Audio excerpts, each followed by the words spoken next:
Maloi lau mali e ho e ki mo lere ia tonga kotoa pe whiwhia ki talitali li ki mo tolu, ki o mo unia ngongo mo le to tonga uloa ki me waka e mafo ki Televisone Tonga ki he hoani.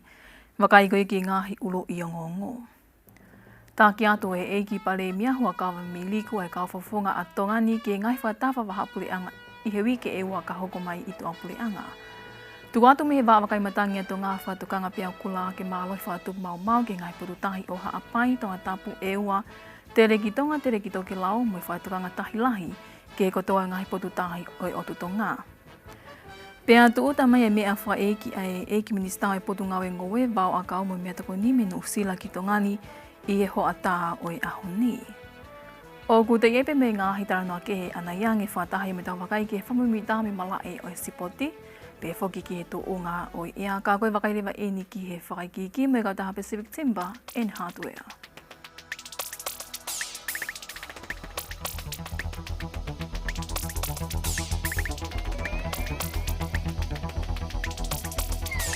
O ku whalawatu e a honi ai e ki pale mea hua ka pamili ko me kau whakafunga o tongani ki ngai whataha whahapule anga i he wike wa ka hoko mai. Koe me a tueni ai e pale mea ke whakataha lahi. O e kautaki koe komini weli e whahoko i Rwanda i he wike kaha u. O ko Moimoi whalawatu ki he e ki pale mea hua ka pamili ko e minista ki muli whekita moe loa uto i ka manu. Ko e ki minista fi whakatau aki mo he langa whalakalaka whakaekonomika toke tā Williami Weske Latu pehe ki he sekretari pule et ka koka ko e tale kita mo uituk tā siale a kau ola mo ni ihi ke he pē. E mea hi foki ai mo e tala whikaulahi a tongani ki Pilitania mo ngai whanua o Iulope e ki whane tupo wawa o tu i wakano. Ka hile whataha ko ia te nau whalau hifo ki Lisbon, Portugali ki konfelenise ka taha ngai pure ang whatahataha whikau aki mo o seni pe e kawat ke me ambastoa a tongani ki he ngai whanua Amerika His Excellency Williami wa inga tōne. E whaos mai lewa ngai whataha e pale mia ki whatahalahi ka take Pasifiki e whahoko i fisi wiki uloa ki o siulai pe hei iai e whenga maali he ma e pale mia ki mea tonu ki he whanawako tonga i fisi.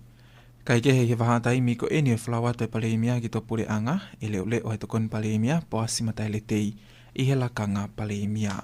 Mai Ongoongo Televisone Televisone Tonga, ko awa whanua tō Paula. O ku tuku atu ai whatukanga mi he wakai matangi a tonga ki ha piawa ke mālohi whatup mau ki ngai potu tahi o haapai Tongatapu, e ua tere ki tonga mo tere ki toki lau pe ki ngai whatukanga tahi lahi ki ngai kotoa o i ngai potu tahi ko ia o i otu tonga. Ka koe whaiki ke taranoa ko ia mo Alice Tupo. Ko e whatokanga ko ni mga tuungai me taimi nei katoa e mahina ane whiawhi pe hoko i mo hake tahi ngai whetu ko i tongani o nge koe whaiwhanua e wā. Ko e whatamaki ko ni o kui kai ko tongani pe hoko ai ka o ku alu pe o au ki whisi o nge pe ko ngahi ata ko i kuhangi interneti ne hoko ko e whisi me ngai whetu ke hei tongani. I e whamatala koe tala i kita o i wawakai matangi a tonga o whawhanunu ke Ongoongo Televisone Tonga nane pe he ai. Ko e taimi eni o ko me ke whena pase me taimi o ku katoa e mahina ai ag ma o lunga lewa ai tahi. Me pone hoko i ewa, te hoko i he taimi o ne tawa e tahi. Ka koe, aia koe taimi ko ku katoa e mahina he taimi ko toa pe ia. O ku ki ma o lunga nge ai lewa le tahi he anga mahina. Pea he taimi ta tau o ku iai ai swell, doka ngahi pea o ku hau me ta whaki me nusila me konga tahi kono nusila o whanonga me ki whakatoke lau mai. O rua tonga uesia a tongani pia mo fisi e pehe ato e pehe. Tata whito ki he ngahi taimi kono ku tau maaria e koe tahi. Malawa pe ke te hake maanga i pia au tatau pia i eua. Moha te ngahi wheitu pia i tongani. Aia ku tuka tu be ngai whakatokanga na ki wawe mai ki whea ala tāmaki. Ua ngai taimi tahi lahi en po e tolu ki mua e kātoa, po e tolu he osuke e kātoa. Ako te ngo ku hawa e koe ngai a ake koe peau me ngai ala tāmaki ia he whakatonga. O hau o whetaulaki pa mo e osma alunga pere walo e tahi. E ngai taimi ko tau maaria e uwa hoko mau pe mea ni o koe kone toki hoko anei e ua ku wha hoko pe ngai wheitu ke i tongani tala whito ke taimi ko ni full moon ko mai na kato. No tonga ni na ripoti mai ane fiafi, ai whafonga pule anga koe vai whanua e wā lolo mana i a whiri, o whikau aki mai tuunga koe ana i ai vai whanua i whatamaki koe ni. Te sio begi he tahi e ne pepe au mālohi mai, pena ke ki aha amanaki e hake ha peau. Na e whai whakatoka ngā ia he motuani. Ai ki mālohi mai ai peau, pea toki longoa mai. Pea whai e whakai ki he uafu. Na e hake mai ai peau pe. Kai pe ke pehe ke ne hanga fu ue sia whai ngā mea koe laku mai pe. Whangaki makai ki pe ki he uafu. Ha ko de tu ia ko he taimini ko hange pe ko holo atu ai peau he vai foi i e wafu na whanua ka ko sio pe ku ngari whainga maari e pe ai tu unga ko ia ku ia he taimini pe ko ia ku tau whipe whanki baka e nau whai whatongi a ki he o tau tai mui umea ko ia he konenga ku osi ha mai pe mea ko toa pe i he whamatala ko ia he whamatala ea pa ku whai tokanga lahi au puto te tokanga kakai e vai whanua ke nau ngā e ko ia ai o ko ia tau tai na talo pe ai whakatamaki ko ia tahani ma sanuari vena ke toi hake hanga hi peau ka kuanga maheni pe foke vai whanua ia i he anga ko e tuku whaholo ka ia pe haki peau e hake mahalo pena ku fie kai ngako i uafu ia mahalo ia pe haki mea whakaeki ka koe ngahi tuku whaholo pe foke upa mo oni pe he taimini ta ko ia ko ne tu ia ko he taimini o ku holo atu pe ai pe au he vai fonua. O ko mahina me whamatala ko ia a ofa whanunua e tō lahi kakai no tairiri mo puputo o ia mea koe ni kuhoko pe a kuha ngali fo o ke ni ihi koe hi koe kei lea pe ai loto i he whatamaki koe nei hoko e hatani ma sanuari pe na ni tuku mai pe ane tapo mo e whalo tō lahi ke kakai o e whanua. Alu pe ko ke kato au alu pe ke tupu peta e maalunga e koe tahi. E koe feitu pe taha ku o wafi ate feitu koe ni malo fua koe wafi pe koe i wafi vuna. O e tu e mea fua. Ea koe kone au pe e tahi ia ki le wolo mita taha te simale walu. Te mautuka te matole e whatokanga tahi lahi e malawa ke tāwhea ngai wheitu. E koe whainga tāwhea koe ni kuhoko e taimi koko tahi lahi ai o koe ke pehe ke mālohi e tawhe koe auka ku me ko alua tu pe e tahi au ke ngai wheitu. Ko tuku kei pe koe taimi koko ku toki whilawe e koe pe temeching swell malawa pe ke e ngai na tāwhanga e hoko hawhangi mau. E koe de alua pe koe ki he alu koe ki he wae ua koe mahina. O ku holo pe ki taha ko anga ko tu e bolo ko taha ma ko me mawinga pe ya ke toka ngai ki na pe ngai feitu maulalo ngai feitu malawa fa ko ki tahi ta fido ki e ua ko te mita fa ho ko i sia pe mo popua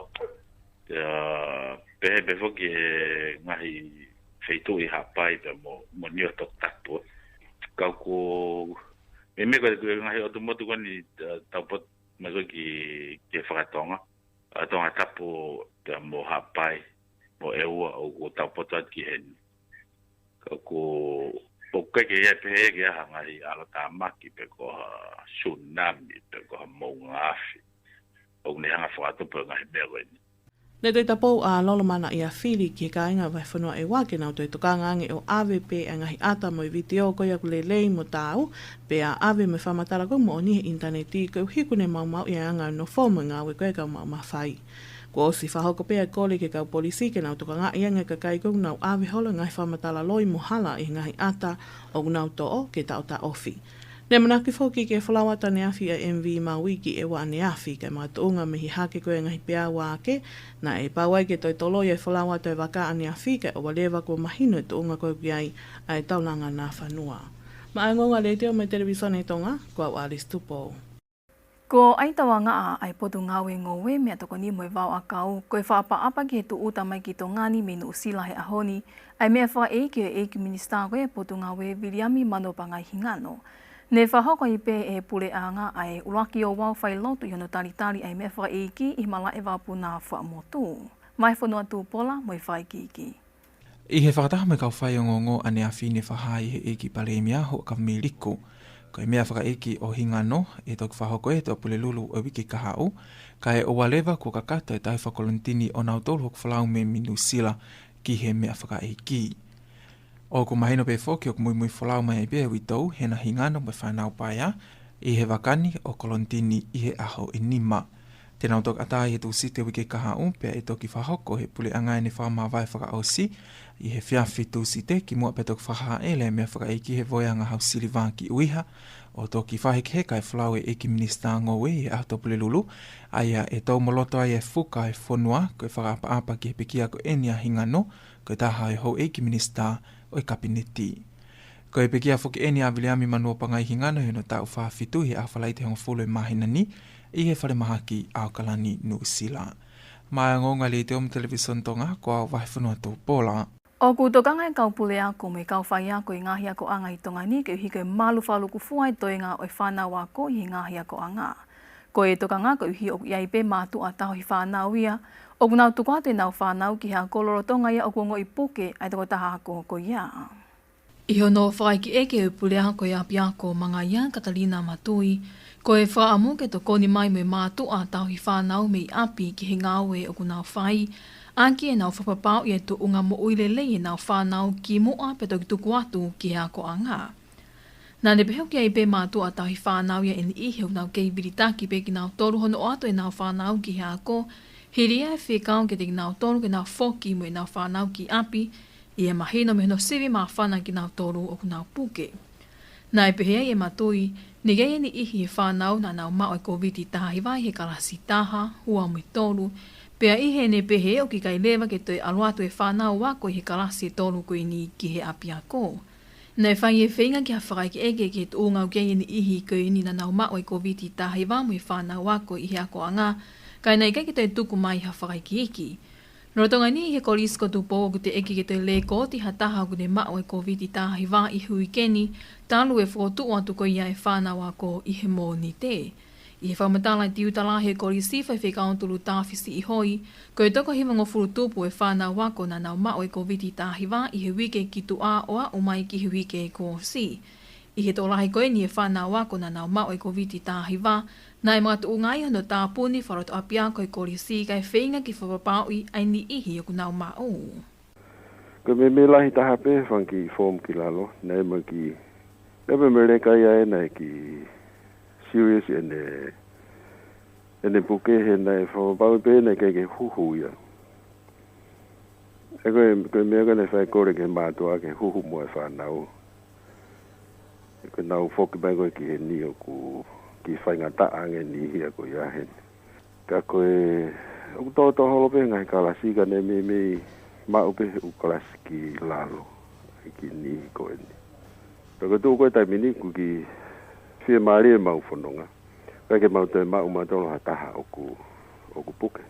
Mātunga pia pe me whakapapau I he taipu koe nei whai whotu he mōni te hono sivi mā whanā.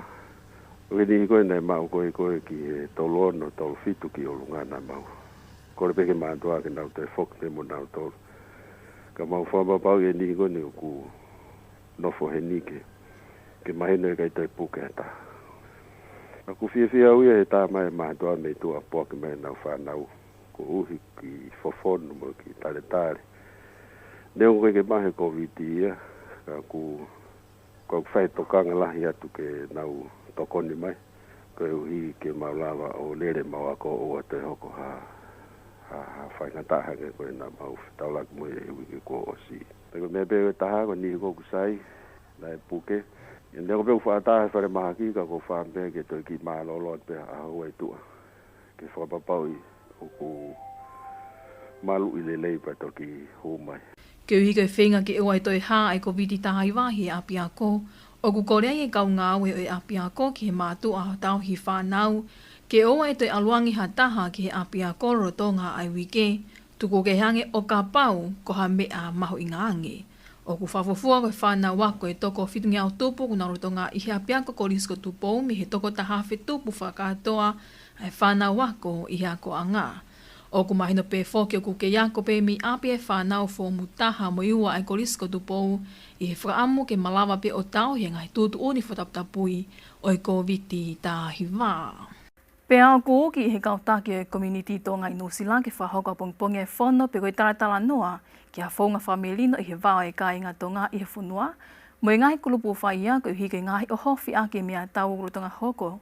Te lia na a hoko eni ke newe siai e maa whana ko ia ai pou e kakai ki he te waki ko ia e tau ko e timi mate mātonga i ahua ni maa o i mahina ni. Ko whola tau mai eni ai kai ki toi whahoko ai taratara noa koe ni, ka kohono toi whahoko koe ni uwhia mao pe ke tāla ngō kei mama o te ria na hoko e o hofi ko eni mo i mea tau, e ngai kulupu whahia ke ni wesi ai e maa whana koe pou e kai ngā tonga, ke wa inga koe timi mate maa tonga.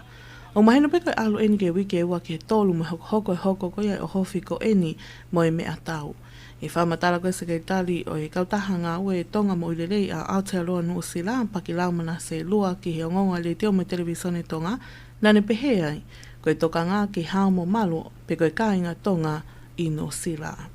Koe whakataha koe nea pokipongi koe kawe ngā kuua ua ki koe hao mo malo safety health and safety koe tau kau fans o pe koe tau kāinga koe tonga i he whainga uhinga pe koe ni ki tokanga au pita kai kakai e anga koni e nau a fia o ko o si se tonu pe he kakai ti ko to tu ana fia kaka ki tu o tangutu he lunga me alere kai lo tonga lere ati me alere ka tu ta ba su fai para be ata to kai ki tau roto ke me pe ko ba fa da ko ki tonga koe ki winga ni koe ta ausi na pe ange koe koe whukatonga wha ai ia o ne kawa ia ai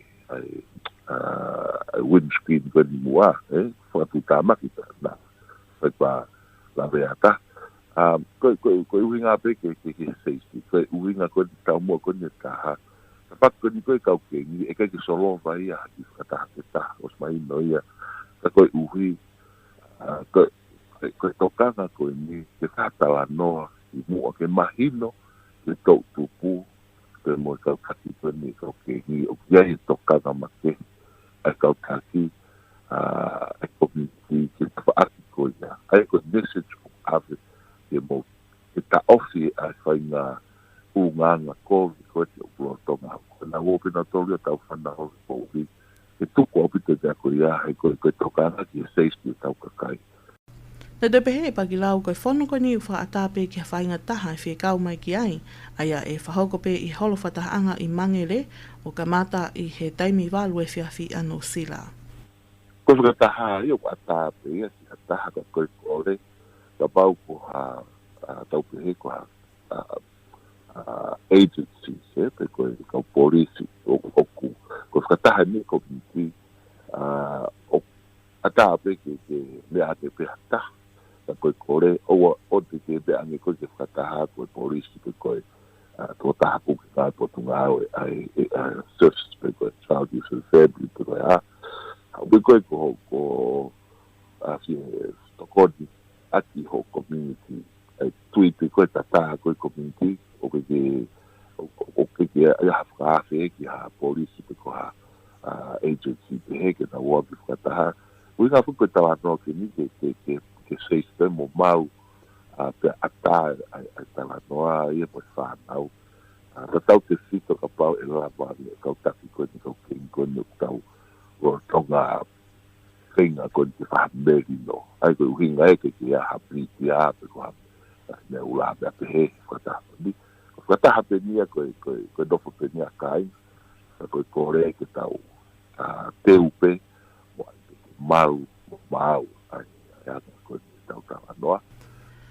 Kono mauni ki ai pe ai whanau tonga o kunau kau i he ngahi kulupu whahia koe nino sila ka whe mao e kau taki ko ia i he ngahi wheitu koe ni koe uia e kautonga, ke hiriangi hono whahoko koe e whono aho e taha koe ni, e iai haola lelei mo merino, ai ngai grupu whaihia mo e ngahi kai ngā tonga koe inu sila kai malawa, ke tau ataina whiawhia koe me mawhana kau popou e kai ngā ke mate mā tonga. O kui kai koe ngā taeni hono whahoko koe whono, ka e hoko atu i he kaha o. Ma ai ngonga leiteo mai Televisone Tonga, ko au Alice Tupou. Ko e uni o ngongo wharato whanua pia ki e Hawani mo i panke langa wharakakakoia o Tonga, TDB. Oku i kaike ke totongi ai revi i ho o vete pe fe ave ak paanga mo i panke langa whakalakalaka o Tonga. Ko e whamimitahi malai o i sipoti hoko mai o kahiri eni whahoka dia e vai whanua tu Paula. Malo e rei, malo e lava mai ki o tau whare koroa PDH. Malo e tau kiwhe au mai, ko i malai lewa eni o i sipoti ki he Hawani. I he sipoti whaloto whonua, e kamata he tōna ki o wikenia hono whakaata o i ngāhewa inga sipoti ni ta au whataimi hono whahoko, ko i wike ngāhi tutu uni whataputapui o i COVID taha hiwa. Ko i ngāhi sipoti ko i niu kau kia i he male, akapulu, netpolo, soka, volipolo, tenisi, me ngāhewa inga ki he pē. Ko i whahaini e ki pale i mea hoa ka mili ko i whakataha me kau whai o ngongo, ke a tae ngāhewa inga ko i ni hilia mea o ki mahina ni mahono ta ofi, ko hui tutu uni whangatangata ki hono ta ofi o mawhola e velas ko viti tahe wahi ngahi whihui anga whakatoko lahi. I he ene pehene te mea hua ka miliku koe whainga maali e eni ki hono te whahoko e ngahi whiahui whakaako, ka e magata unga ia me ngahi kauta spot kehe i he whanua. I he akapulu uriki, kua tuku mai ngahi whamatala he ngahi kauta ngongo a Australia ai whilia Daniel Tupou mo Cotoni Stakes, ke na wa inga ma ai plus o New South Wales he wike kahau, ai mahino foki ne ui hona hingoa he squati e mate mātonga ane awhi, o me aia e ki pare mia ho ka miliku, o goi peo na hingoa he squati a tonga, ka aku tuku tau ataina pe kina fili pe tena wa inga mātongani pe koe plus. Ka ako eni ko ma o whamatala ko fili Tupou mo Stakes ke na wa inga he ngahi ngai whaloto whonua to ke ta fotu fisi iahi. O ku te eki ke ma o whamatala whaka ofisiale ke fili ko whahoko e Tupou mo Stakes, ka ne ui peo na hingoa i he squati ka koe fili tau ataina ki he wa inga, pea koe whaosi mei he mala e fuhu, o ko i kai pea te holo i he whinga me tā pule ko ngā tonga ko Justice Huni, ke ne hoko koe hau i he mala e fuhu pauni mamawha. Nā nei kuna ia e hau e pauni mamawha i Australia i na milimili sino ane whiawhi. Koe foi eni a John Goodwall ki a Huni i he takai honga fulo e na fuhu ane whiawhi. Koe fuhu mato aki maali e eni koe uhi ke takai hono nima, ne ki kafo a Huni ka ne kai hoko ia, ko ha magata unga ke ne holo mui ai, me hiene tau moa ke ne tukuhifa tangata ta ua hiva ko eni ko John Goodwall. Ko e ta ua tolu pe eni o Huni pe o kamata ki whatoka ngā i whamaman lahi e tunga tau kei o kune mau i he mala e o i fuhu neongo eni kei CE. Ka i kehe ko i kuna eni a Huni a ke seti ko te au ke hiva noa, hiva walu ke hiva ua, mo e hiva walu, hiva tolu. Ko e sipoti pe ia ki he Hawani matunga he angalilei ai kautaha ai Pacific Timber and Hardware. Mai ngonga li te om Televisone Tonga ko au vai whanua tu Paula.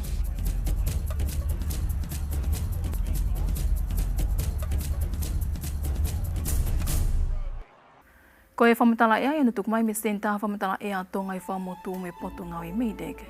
Malo tau tau mau ki whiawhinika tuka tu mua whamui taha whamatala ea, i ono hikat me wawakai matanga tonga me whamotu. Ko e tunga lolo tonga o ea, ko matangi une ke yangi me haha ke mutonga haha ke une ke kāpui e o tongani, pe whawufua ke mamalo he hawili ke whaasinga koe o wikeni. Poko whamatala ea lewa koe ke tua poa pompongi ke au tu tongani, ki hongo ni wape mo wawau, angiki ke mamalo he matangi me haha ke mutonga haha ke, pe angi malo hi angi iha ngahi taimi. Pe lahi peke almari e anga tue ea ki wawau, tuke hangi ongo niwa e ao fie langi iha ngahi taimi, pe ia bepe mua uhatu moto pe malawi ke lolo lahi. Ki he toenga rewa koe o tongani, angi iki ke mamalo hi matangi me hahake mo tonga hahake, pe o whaau peke angi malo hi angi ki he hoa e whiaf koe a pongpongi. Pe lahi peke almari e tue ea tuke hangi ha ao fie iha ngahi taimi, pe ia bepe mua uhatu moto ki hangai feitu anihi. Koe fua mawhanare wake kotoa tongani ke poni, whawufua ke au ke maulalu ko ti liseses ko tahi wa ke huanima. Pe koe maulunga tahari waka a pongpongi whawufua ke wahai ti liseses ko ua walu ke tō noa. Pe koe whamata e alifu koe ki tahi mo ngai whatokanga ke ngai po tahi, o keitu pe whatokanga pea wā ke mālohi whatu mau mau ke ngai po tahi kono Tongatapu e ua teleki tonga pehe ki teleki toke lau. O keitu pe pea mo whatokanga tahi lahi ke kotoa pe ngai po tahi koe o tu tongani. Whaosi beo kei tu pepe mo whare I tokanga koe ke ngahi whakaiki, ke ngahi potahi konu wawao, haapai, Tongatapu, e ua, teleki tonga, peki teleki tukelau. Peko whakaiki ki le vai ni whakamataraia ki tua poa pumpongi ke ngahi potahi o tu tongani, ke ngahi potahi o Tongatapu, e ua, teleki tonga mo teleki tukelau. Ange matangi me hahake mo tonga hake he mairitahe ngofu ke tahanima ke hoa, pea hiki hake o au ke mairitahe wanoa ke hoa, tau te whito ki teleki tonga mo teleki tukelau. Ka toka mamalohi mai ki Tongatapu mo ewa, whawufua ke hoa e whiawhi koe a pompongi. Au toka maari ke hoho si e tahi o malawa ke a malunga peau ke mita ewa, pea ke maalohi e peau whakatu mau me he tonga hifo, o au ke maalunga koe mita e tolu ke he wha, aia tene ue sia ngahi matawhanga koni o maulalo ange, tau te whiru ke taimi ko utahilahi ai, whawufua ke hawhi hiwa pompongi. Peke ngahi potahi o wawa o mohapai ange matangi me hake mo tonga hake he maere tahe ngofu ke tahanima ke hoa, pea hiki hake o au ke maere tahe wanoa ke hoa, ia ngahi taimi. Ho si e tahi o malawa ke au maulunga peau ke mita ewa, pea moe a ke mamalohi e peau me tonga hifo, malawa peke au ke maulunga koe mita e tolu. Peke ngahi potahi luko e ongo niwa, toka anga matangi angi me hake mo tonga hake he maere tahe ngofu ke he wanoa ke hoa, pea ho si be tahi o malawa ke au maulunga peau ke mita ewa, pe moea ke mamalohi e peau me tonga hifo, malawa ke au maulunga ke mita ewa poinima. Peko taimhua mo mama he tahi Nuku'alofa whawufua ke mahatoka e tahi e osi wanoa me he wā aheng, pe tau maari ke hawhi hiwa pompongi, peko tahi lahi eni. Taimio la a me mahina whawufua ke hopo e la ai e oskwata me fitu pompongi, pe tau e mahina ke tau hangofu ke hiwa pompongi ai pe. Peko tau whaasi ke pe whamadara e ke ahoionu ka haku mai ki Nuku'alofa, koe toingan koe wikeni e angi mālohi angi mo hako matangi me hake, aia tene ue sia heni e ngahi whiwholau aki kone ngahi wakaiki, mo tau tai he whaasinga koe o wikeni. Tem tatau koe tuunga o ea ke toingan koe o wikeni e alo maari e pe, neongo ai hako, ka koe kamataanga o wike kahau, o kia pe sio ki alo tāmaki uha kene ngā umu mai ke o tutongani. Koe fua mawhana rewe ki Nuku'alofa whawufua ke au ke mawhana taha wahati li sesas ko wanima ke hua walu, malolo taha ke he wahati li sesas ko wataha ke hua wha. Hau e ea, whawuhu ke wahai pe sete whinima ke hiwanima. Whamatala e ape, kaki mua pe tau mawai, te toi wakaingi pe hen ki ngahi tara nola lahi o e aho. Tā ki atu e eki pale mia, hua kawa mili ko he kawhawhonga a tongani ke ngahi whataha whawaha puleanga, i wike waka hoko mai I tua puleanga. Tu atu me wa wakai matangi a tonga whatukanga peawa ke maalohi whatu mau, ke ngahi potutahi o haapai Tongatapu e ua, tereki tonga mo tereki toke lau me ngahi whatukanga tahi lahi, ke he kotoa I ngahi potutahi ko ia o tu tonga. Pea tu da mai mea whakaeki ai eki minister ai potunga o e ngoe, wao a kaume mea tokoni me no sila ki tongani, I e hoa tā ko ia o e aoni. Ko e kakatoi pea mo Ongoongo mo leto tonga o laki me wake howani o kia whaamune au taki ko tonga pea ngahi o ngoni ki roto whare ko tonga pea. Whamalot ko ki tau kei whi au mai, ko aulira ni polu tele, ka mo mea.